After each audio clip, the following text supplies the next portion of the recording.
the whole Brown decision obviously influenced most of my life. The effect of Brown on the black community in Washington, everyone was very apprehensive that maybe the stories we were told were true, that black kids couldn't measure up.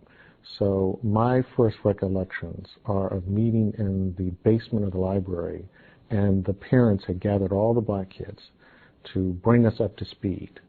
So I don't know what they really thought white kids were going to be like in the neighborhood, but we had to make sure that we knew how to behave, we knew certain cultural things. So to this day, I can still sing. I'm not going to try, but I can still sing, tunes from Oklahoma, My Fair Lady, because we were supposed to know what were the cultural things of the day. Now, of course, the irony is that when I started elementary school, by that time, there were only 2 white kids left in the entire school. My family left Washington in 1966 to Norfolk, Virginia.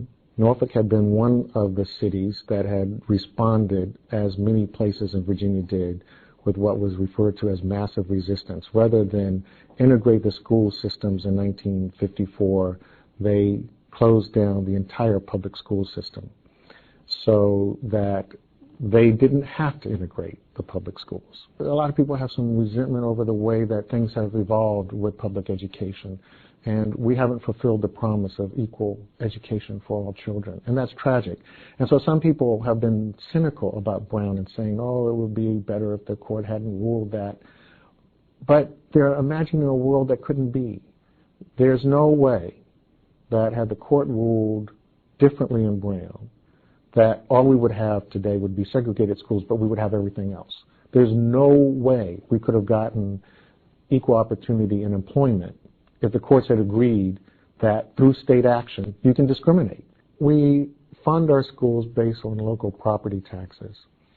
And so this builds in whatever inequality there is in housing values. And housing values are highly segregated. So we divide the rich and the poor by housing, and unfortunately that means we're dividing the rich and the poor in terms of schools. I think because each child is equally valuable to us, we have to think about equalizing what it takes to produce what they can be.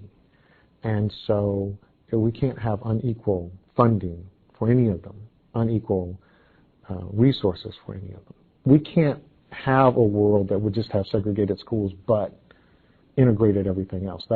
That's not possible.